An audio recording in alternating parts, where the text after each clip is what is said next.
we believe that during the present kalpa, kalpa means eon, the incarnation of 1,000 Supreme Buddhas will take place in this world.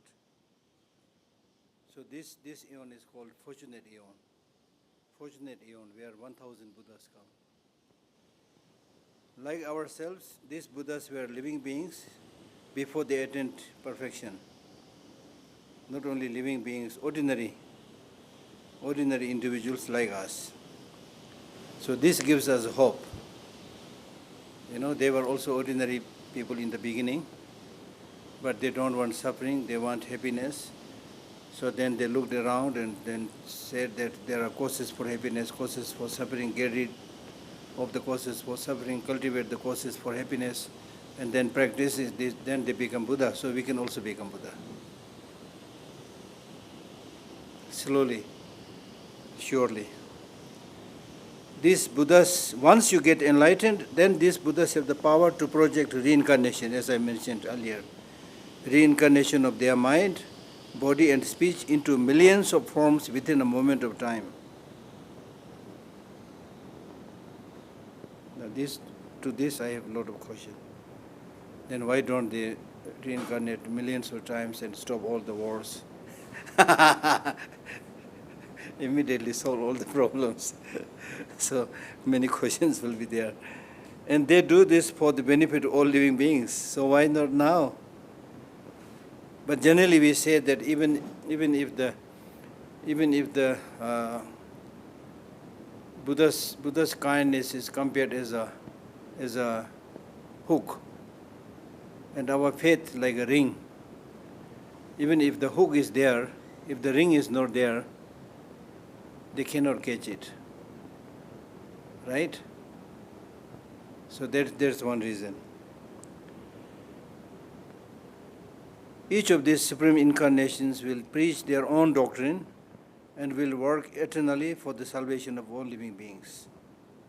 So you can see how difficult it is. So many Buddhas working so tirelessly, but still we have so many problems. Huh? So these are what? Buddhism, yeah. Buddhism.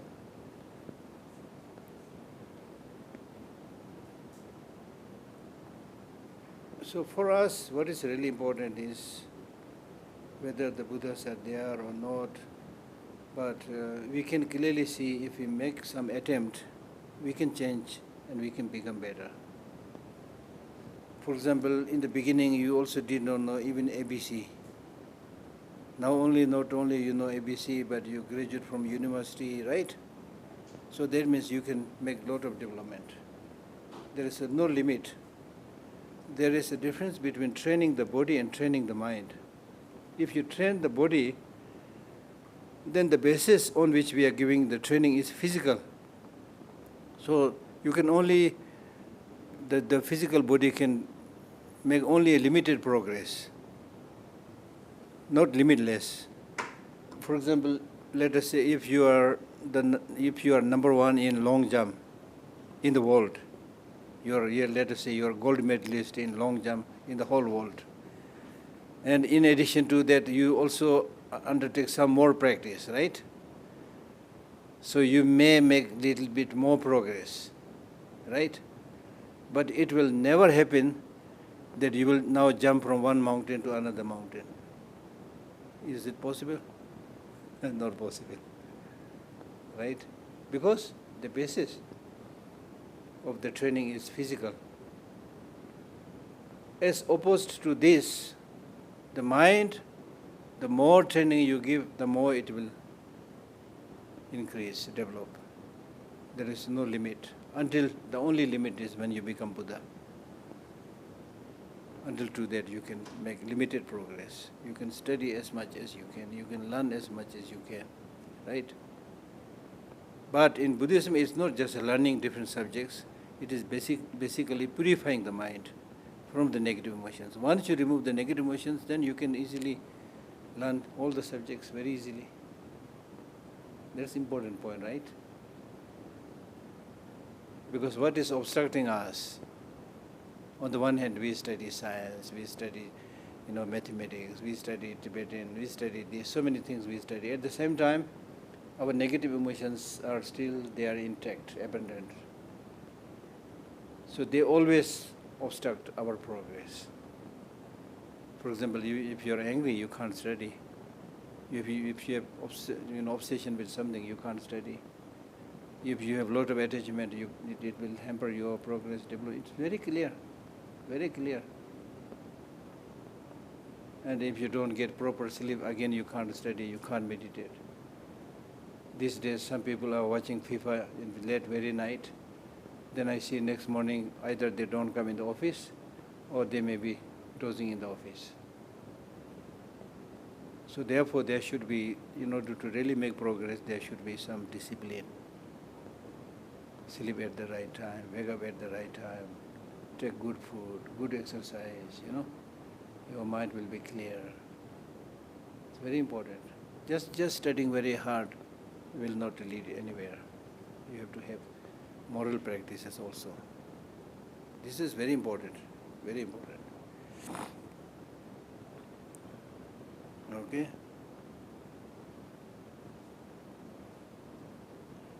We regard Lord Buddha or Gautama Buddha as he is called as one of these 1,000 Buddhas. He was born in a royal family in India over 2,500 years ago. The exact year and date, still there is not much clarity around something. In the early part of his life, he lived as a prince. Now, this part is very interesting. In the early part of his life, he lived as a prince. But he noted instances of suffering which made him realize that human existence was precarious. So in some stories, they say, as a prince, he has not much work to do, He has everything at his disposal. But he goes around and sees the farmers working very hard. Sometimes they get good crop, sometimes they don't get good crop. The next year also they do the same thing. So in a way, this is also cycle of existence. And this external cycle of life that you see here made him think that there must be a cause. Then he found there is an inner cycle which is due to negative emotions and contaminated actions. So that is a very interesting, finding, very interesting finding. So that this also clearly shows, unless you cut the root of ignorance, you will be recycled again and again. He noted instances of suffering which made him realize that human existence. So basically what he saw was, not only people, all sentient beings were running after happiness, but they are not getting enough. All sentient beings are looking for happiness, they are not getting enough. So that made Buddha think, if they want suffering, if they don't want suffering, if they want happiness, is there a cause for happiness? If they don't want suffering, is there a cause for suffering? Because if there is a cause for suffering because they don't want suffering, if they reduce the cause, then there will be less suffering. If there is a cause for happiness, if they cultivated the cause for happiness, they will have more happiness. Very simple actually. If you go down to the bigger, more long-lasting levels of happiness, it will become a little bit more complicated. But if you take it on a very ordinary level, it's very simple. It's very simple to understand, but it is not as simple as the thing when you practice. That's the problem. Temptations are everywhere. When I was coming down, our office said, Geshe Lhakdor, would you like to have a cup of tea? I said, I don't want to disturb my stomach, Before taking the tea, I already sense, okay, now today I should not drink tea. So if I took that tea, it will disturb me a little bit. So this is the point. This is the point to be noted. When you see that this is going to get me problem, you should stop it. Whether it's food, whether it's relationship, whether it's trekking, whatever, Be very careful. If you don't plan, I nearly died having not prepared properly. At least one or two occasions. One occasion, His Holiness, I was one of the entourage members of His Holiness Dalai Lama.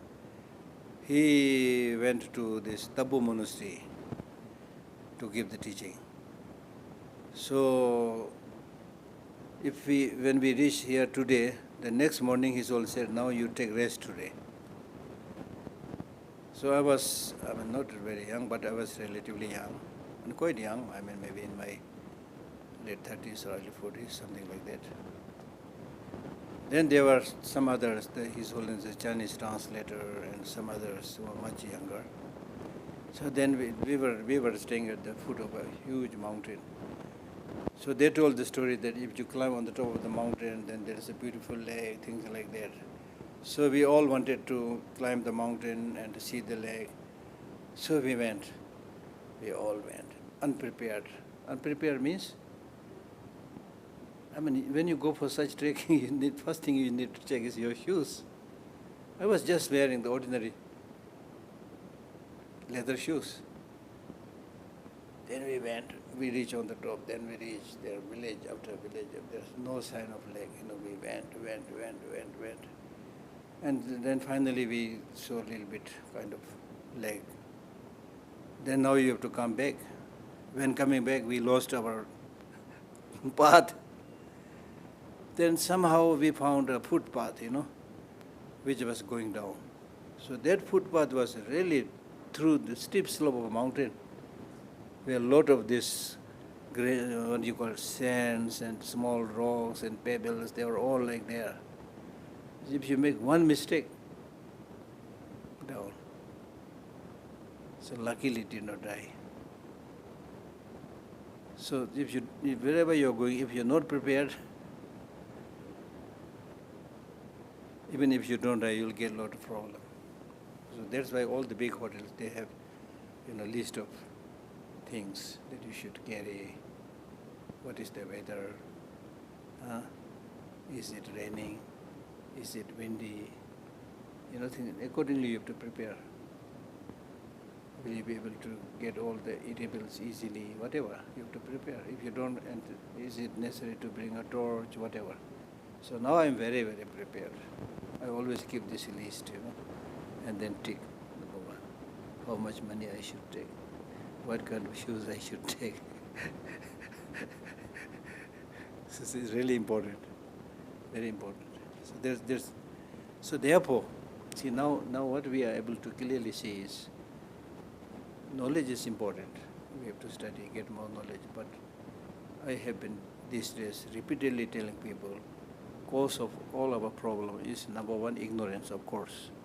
Ignorance is this root cause of samsara. But the second thing is not only ignorance, but inaction. We are unable to do. Either you will never do it, you know that this is something that I must do, but you will postpone it, which I do all the time. Then you get distracted to this, to that, And sometimes you even forget completely. Right? So therefore they always say, the Shantideva's Bodhicharya Avatara also clearly say, the best is don't start anything if you think you can't do. If you start something, don't finish it, then you will pick up that habit of starting many things, not being able to finish even one. So that applies to me perfectly. I started many things, never able to finish anything, which is not good. Because if you finish one thing, they will give you extra energy, encouragement. Yes, I wrote this book. Now the next one. You see? Very important, very important. Even if it is a very small thing, even just washing a dish, I'm telling you my own example, even washing a dish.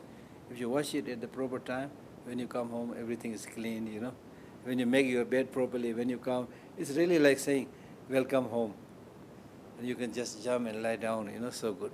But if you keep it, don't fold the bed, don't make the chadars clean, don't wash the dishes. When you come in, it's your home, yeah. But you don't feel like staying there. So it's important, even the small things, you should do it nicely, finish it. That will give you more encouragement to do many other things. Okay, I don't have to watch the dishes, I already done. Now I can sit down and translate, like that. So therefore, the point that I'm making is, we all don't want suffering, we all want happiness. We also have some idea what causes suffering, some idea what causes happiness, but we are not able to cultivate those causes for happiness and remove those causes for suffering. So what he's saying is, in the early part of his life, he lived as a prince. That means, prince means, ordinarily speaking, he has everything. Even at that time, it is said that he has at least 3-4 swimming pools with different flowers, and summer palace, winter palace, and all those things, And then I don't know how many attendants are there, and surrounded by the so-called beautiful women. In those days, it's a tradition of king, the kings have so many wives, What do you call this? A concubine or consort or whatever, concubine, yeah, things like that.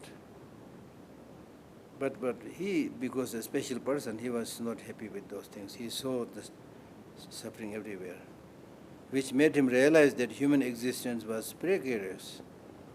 He renounced his princely life and became an ascetic. And then many books, they say that at that time it was not only Buddha. There were many great Indian teachers. Then at that time in India there were several different principalities, small principalities. Each small principality or community has their own king or leader, independent king, right? Then gradually one powerful, little bit more powerful king occupies the other, become a little bit bigger. So things were becoming like that. And when they become bigger, there are more people living together. Then there's killing, raping, sexual misconduct. So this great beings like Buddha, they saw all this. Then they said, oh my goodness, what is happening now? We should better go into the forest, do our meditation, and maybe we should also, not only meditation, they were saying, we should go out and think what is the solution for this problem. If you put it in that context, it makes big sense. So some of the books say this very clearly. And then, of course, in the case of Buddha, he left everything behind.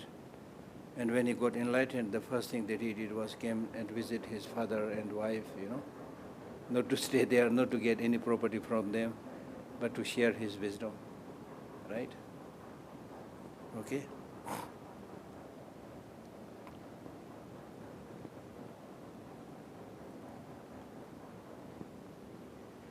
He renounced his princely life and became an ascetic, see? So when he renounced his princely life and becoming ascetic, many people were saying, oh, he's kind of lunatic. These days people will say it. Even these days there are many cases.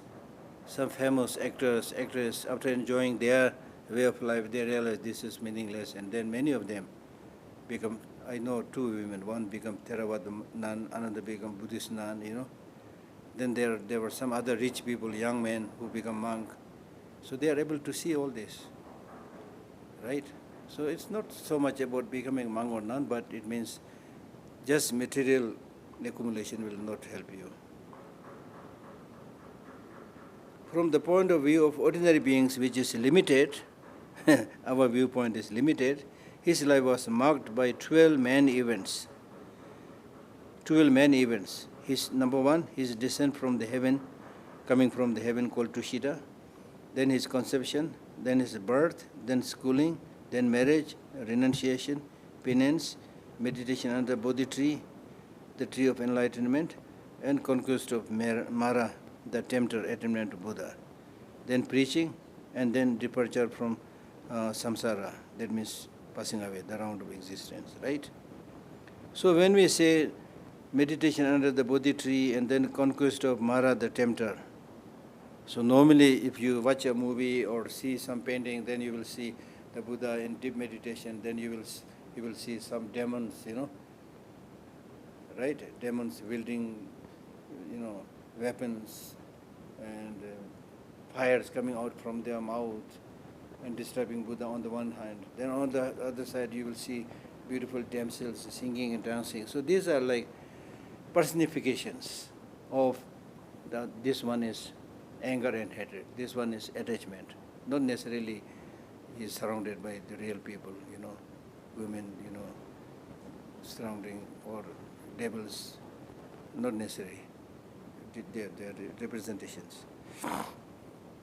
His teaching differs from that of other Buddhas.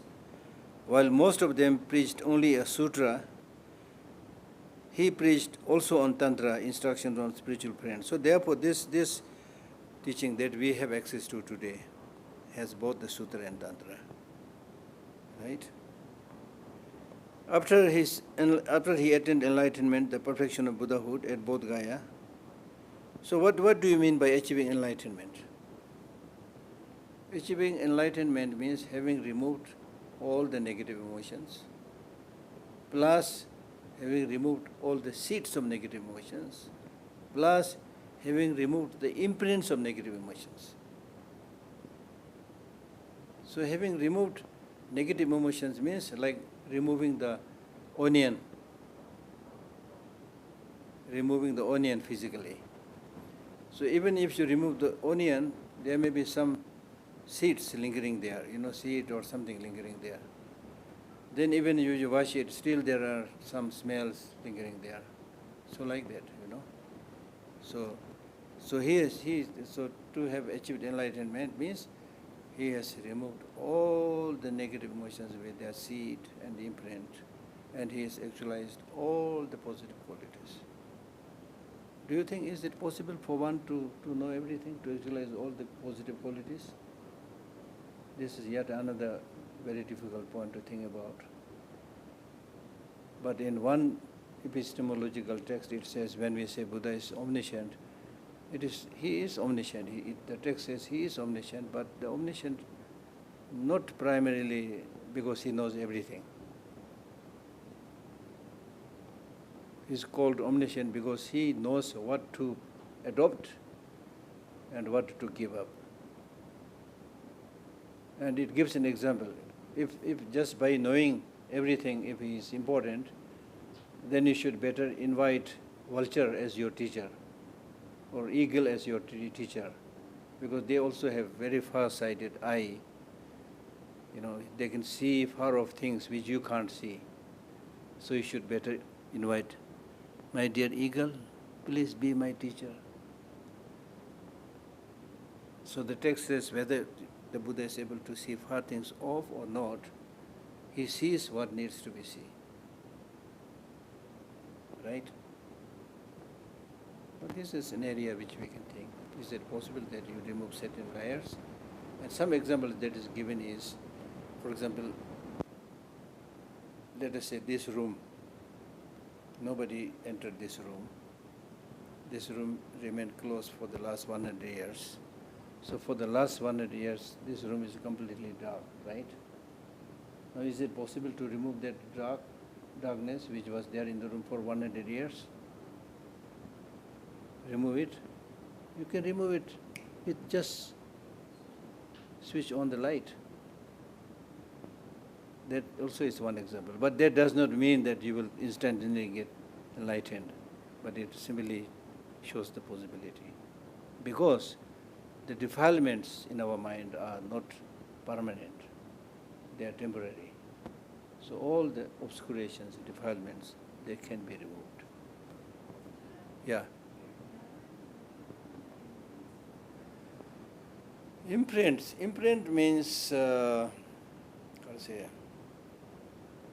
dualistic appearances. Dualistic appearances means things do not exist independently by seeing them as having independent existence. That's a big obscuration.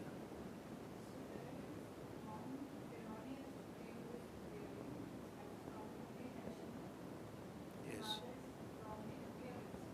Yeah, we call it like habits. habits, even if you remove negative emotion, and also the seed of negative emotion, still because of your having habituated with those things for a long time, still some habits. It is said that even when somebody becomes arhat, sometimes they will jump here and there like a monkey. Yeah, not momentum, habit. If you had been living like a monkey, then even now when you are an arhat, still some of this habit might continue.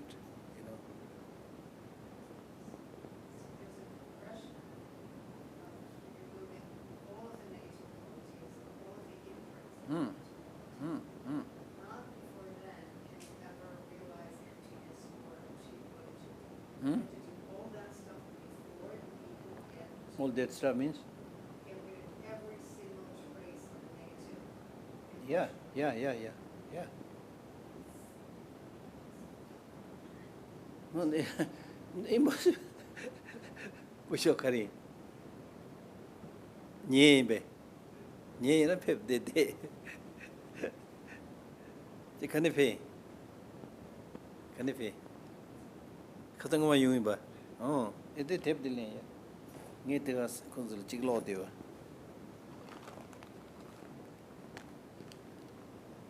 Nye de kundu nge tep de de konsul lo de wa.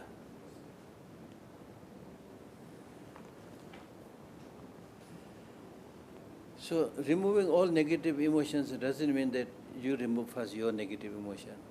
Then you come and remove her negative emotion. Your own, yes.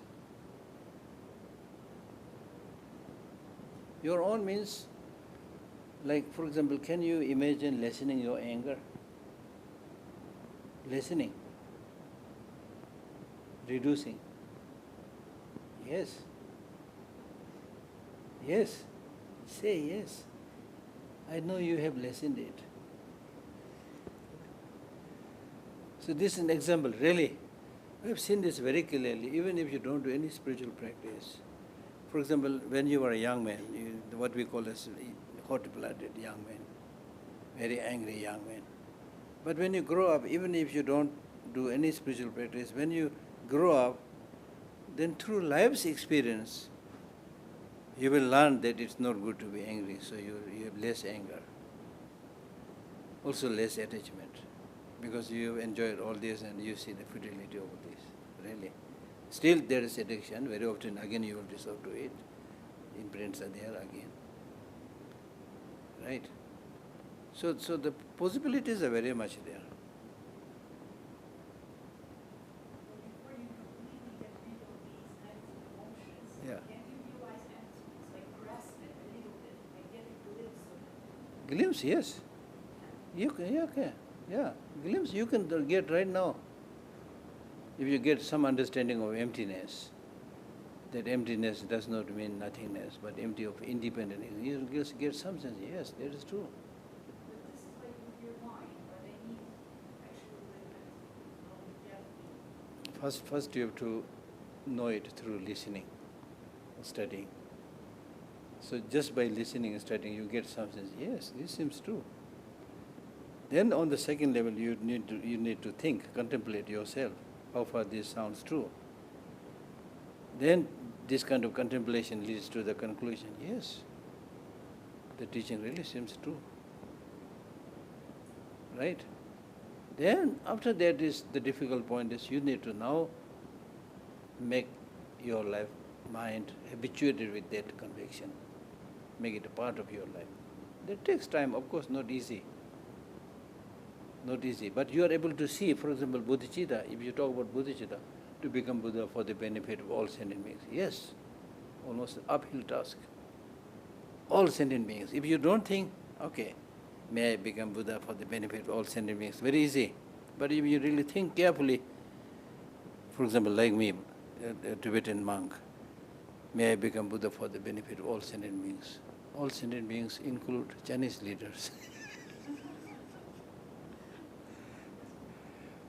who are bent on destroying our culture, not only our culture, only our very identity.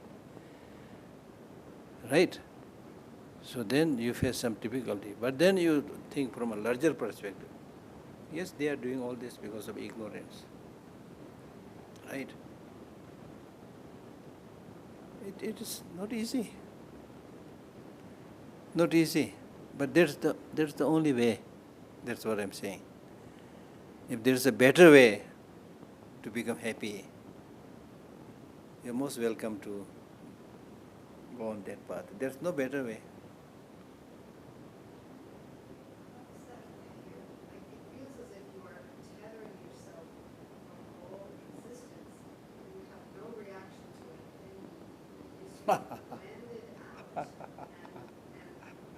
What do you mean? When you try to remove anger, there's a reaction. You had anger and you are reacting against anger, saying anger is not good. You're taking steps.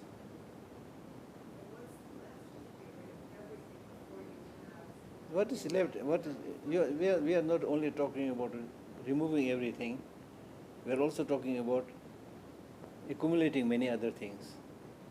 So when you remove anger, what is left behind, if you're a good practitioner, is patience,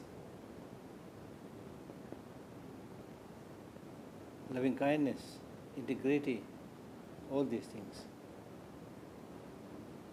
But many people then, another real, not that profound, but the real question is many people think, oh, if I follow Buddhism, then I can't enjoy life.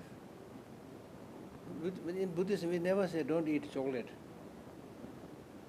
In Buddhism, we never say don't go for a picnic. We are only saying go for a picnic, but enjoy picnic in a proper way that will help your health, help your mind, not in a negative way. You enjoy your life, but not in a negative way. For example, if you engage in excessive drinking, supposed to be enjoying, it will make you insane, you see. So Buddhism is saying don't do that. That's not enjoying, actually. But people think they're enjoying. We get easily trapped into it. Like when I was in the Institute of Buddhist Dialectics, from where Venerable came from, during Losar time in the night, we used to play playing cards, now we see it doesn't make any sense.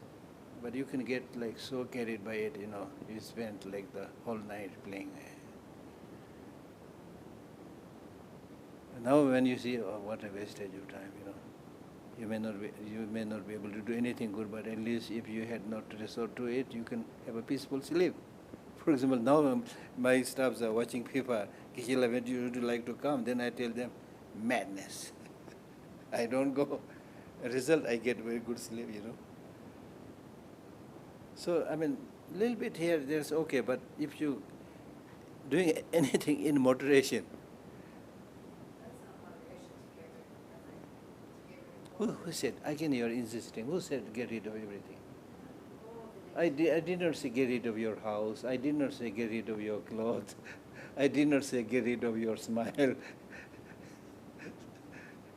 We're not talking about.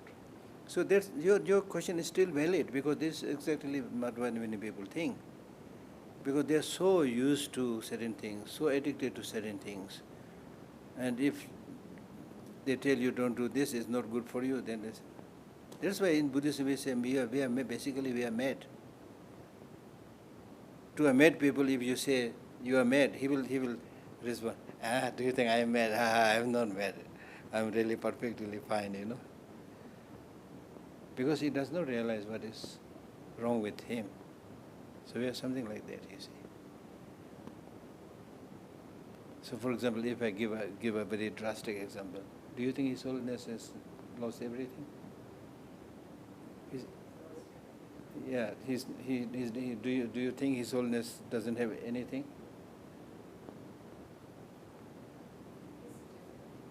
Don't say that. Don't say that. When we in the Institute of Buddhist Dialectics, when we debate, then we give the example of His Holiness. Then people find it. Oh, don't bring his example. But his example must be there. Buddha's example must be there, because these are the examples that we should follow. That you can, gradually reach a level where you can really enjoy life much better than before. You can save money much better than before. Right? Anyway, it's an important point. Your question is very, very valid. Because of late I have been saying, yes, we have to give some teaching, we have to do this, do that for the benefit of Tibet, for the benefit of sentient beings, Then on another level is, it's really uphill task. I will come and give a teaching. People will come and listen to it. Then after that, the normal way. Not much difference. Uphill task, really. That doesn't mean people are bad or anything, but they are so used with certain ways of life, and it's an uphill task to tell them to change it. Really. But being difficult does not mean it is not possible. You have already in your life achieved many things which once you thought is difficult, impossible. Now you already crossed those hurdles. Right?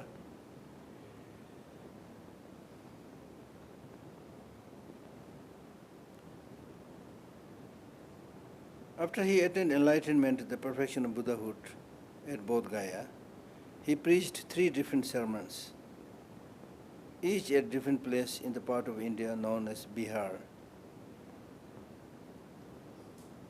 The first at Varanasi, Banaras, was on the Four Noble Truths, about which I shall have more to say. It was mainly addressed to the Sarvakas, who were people gifted spiritually but of limited outlook. The second sermon at Girjakuti, Vulture's Peak as we say, was on Shunyata, the non-existence of an ultimate self-nature. I shall refer to this again. This was addressed to Mahayanists, or followers of the Great Way, who were people of very high intellect. The third sermon at Vaishali was intended primarily for Mahayana of lesser caliber, like the Chittamatras, Mayavadi schools, things like that. So the point that you should understand here is, Buddha did not just give one teaching only. Whether people understand it or not, just give one teaching. No, he gave different teachings. Right? Primarily 2 levels of teachings: interpretative teaching and definitive teaching. Interpretative teaching means those teachings which later on you need to interpret it to understand the real meaning. But he cannot teach it right now because your mental level is not ready. Right? For example, I give you an example. The king Udayana, he killed his father, Bimbisara. He killed his father, Bimbisara. Right? Then he sunk into depression because people said, it's a heinous crime to kill one's father and mother. Patricide and matricide, right? It's a heinous crime. So he sank into depression. What to do? Then people said the only person who can help you is Buddha. Go to Buddha. Right? When he went to the Buddha, told his problem, Buddha said, what is there? What is the big deal? Father and mother are to be killed. So that gave him big relief. Since Buddha is saying father and mother are to be killed, it should be okay. So when he came back to his senses, then the Buddha said, now listen carefully. When I say father and mother are to be killed, I am not talking about your physical father and mother. I am talking about ignorance and negative karma from which all other negative emotions, negative activities arise. They should be killed. If you kill them, then you can recover from or you can purify the sins that you committed by killing your parents. Skillful means like that, right? So we cannot teach PhD subjects to kindergarten-going students. So depending upon mental disposition, mental intelligence, you should be able to teach, and see how much people can really digest it. So there are occasions when Buddha was asked certain question, he just kept mum. Right? Okay?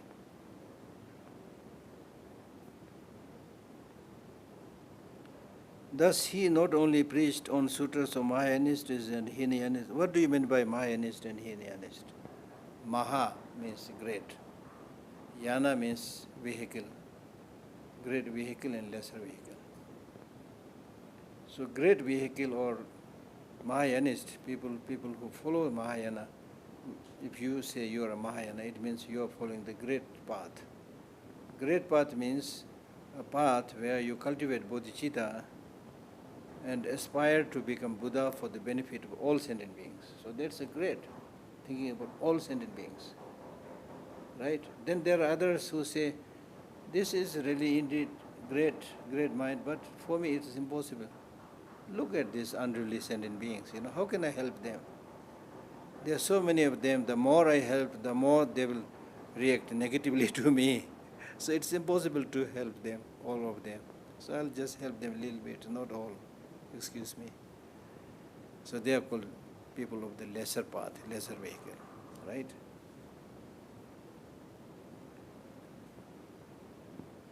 But this word Mahayana and Hinayana, now we try not to use it.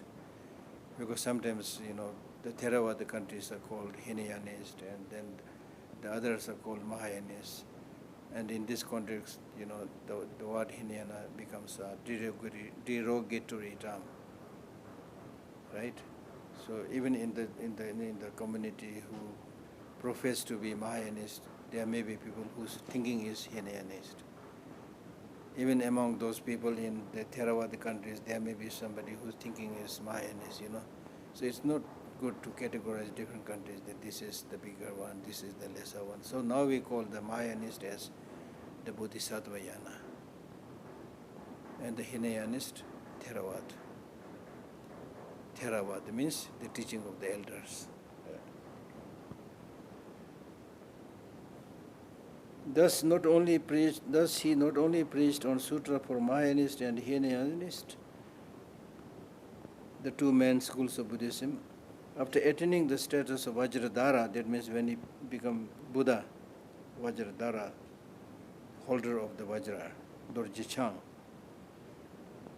That is to say, on his initiation into the most profound methods, he also preached many tantras to Mahayanists. The great scripture translated in Tibet under the title of Kanjur means the translated words of the Buddha, are all of Lord Buddha's teachings. So if you visit the library section, you will find two sections, kind of Kanjur and Tenjur. Tenjur means the translated words of the Indian masters, like Nagarjuna. Kanjur means the translated words of the Buddha. So there are 108 volumes of translated words of the Buddha and 225 volumes of the translated words of the great Indian masters, plus hundreds and thousands of works done by Tibetan scholars. Right?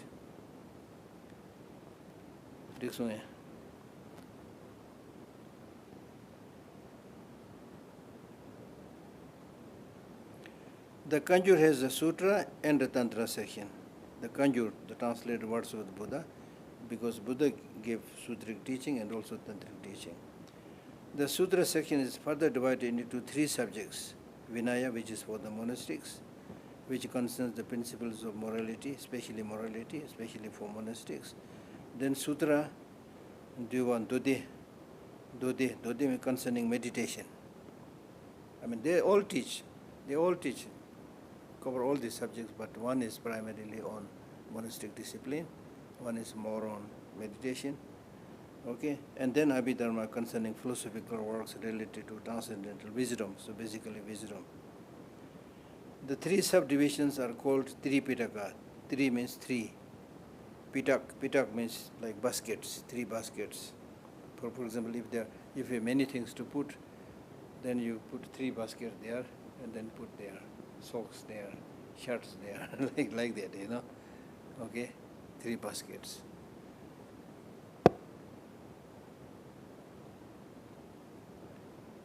These three subdivisions are called Tiripitakas, and their fundamental principles are known in Sanskrit as Shila. So if you use the same word then the morality is called Shila, concentration is called Samadhi, and wisdom is called Prajna. the tantric part of the Kanjur has 4 subdivisions. So in the tantric part, there are 4 subdivisions, which is Kriya Tantra, Action Tantra, and then Charya Tantra, and then Yoga Tantra, and then the 4th is Anuttara Yoga Tantra.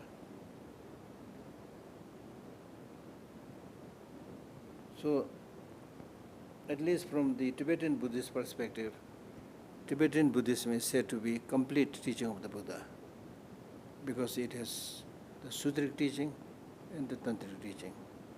Within Tantric teaching, all the 4 classes. Whereas if you go to countries like Japan, they have some parts of Tantric teaching, not all of them, right? And then in some parts of some countries, they have only the Sutric teachings, not the Tantric teachings. Like if you go to all the Theravada countries, there's no Tantric teaching. That's why many of these people, they say Tantra is not Buddhism. They say it is Hinduism. So all this you need to study history and read more, right? And the interesting part is, Buddha was an Indian.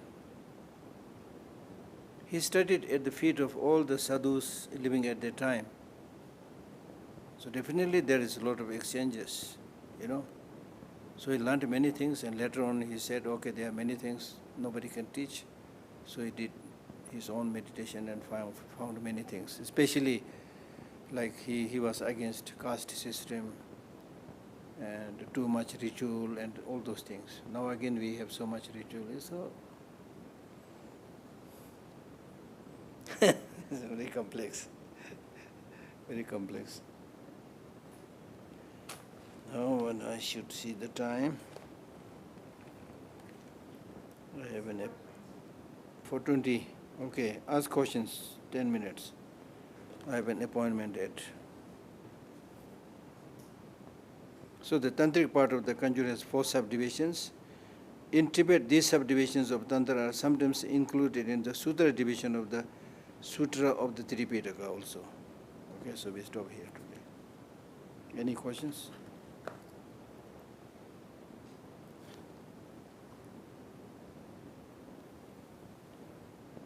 Yeah.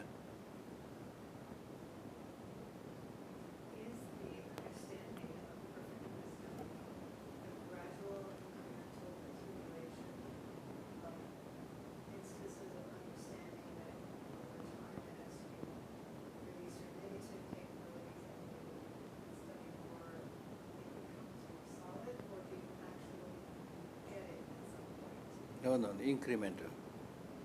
Incremental.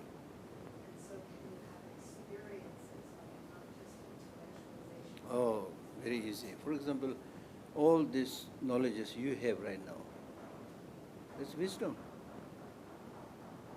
Before, when you were young, small kid, you knew nothing of these things. Full of ignorance about all the subjects that you know right now. Then you got this knowledge which you have right now. You reach there not instantaneously, right? Over many years. And still you are reading book. And every time you read the book, you get new insight, So that way, then gradually you are able to really like, not knowledge of, carb and basketball and small things, not like that, but then you are able to consolidate, okay, finally this is the one. So that's why the final thing is to develop this wisdom which sees there is nothing that has inherent existence. And we are very lucky. If you don't get distracted, it's already there on the plate to eat. So that's why His Holiness, how much he has studied, how many teachings he had given. But these days he's primarily talking about wisdom, understanding emptiness and bodhicitta. He's basically saying, look, these two. What is the difference between What is the difference between having perfect wisdom, realizing perfect wisdom, and incrementally working towards it? Is there a demarcation point at which You have it because it is said that you never go back once you actually achieve it. Whether it's the development of bodhicitta or development of wisdom, it has to go stage by stage, number one, for sure. But then gradually through repeated familiarity and habituation, then there is no sliding back. It will stay with you. Bodhicitta will be there with you. You don't have to make any effortless. It will be there. It has become part of, like for example, negative emotions. We don't have to make any effort right now because we made so much effort with negative emotions for so many lives. It's part of us. It is ready to come. Anger is ready to come. But wisdom is not ready to come. Bodhicitta is not ready to come. Because that area, that part, we did not make much effort. So gradually, that's the meaning of meditation. Making it, getting habituated with that thing. Right? So that is the hard part, you see. Because you are so distracted to so many things. Where is the time?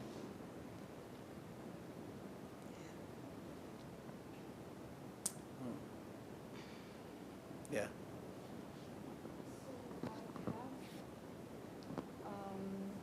Question related to cognitive obscuration. Yeah. So it's happening in the context of erroneous appearance. Yes. Right. So when we say this, then it's coming from the object side, from the object. Past lives habit, not just objective side.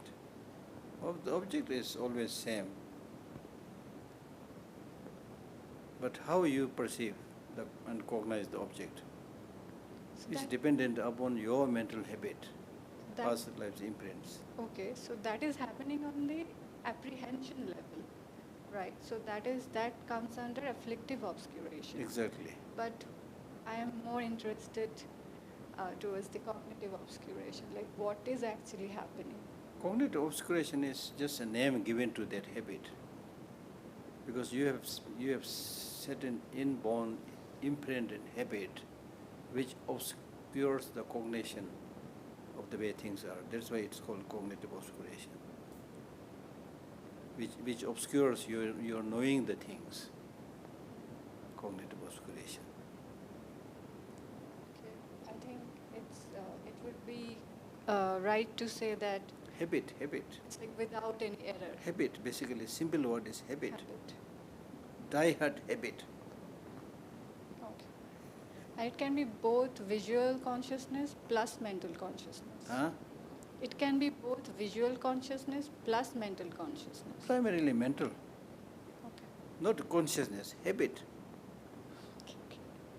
All right. Not habit, not consciousness. It's the habit that obscures your cognizing the object.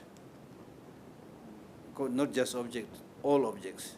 Because you want to become omniscient, You are not be able to become omniscient because of this past life habit. Thank you. Thank you.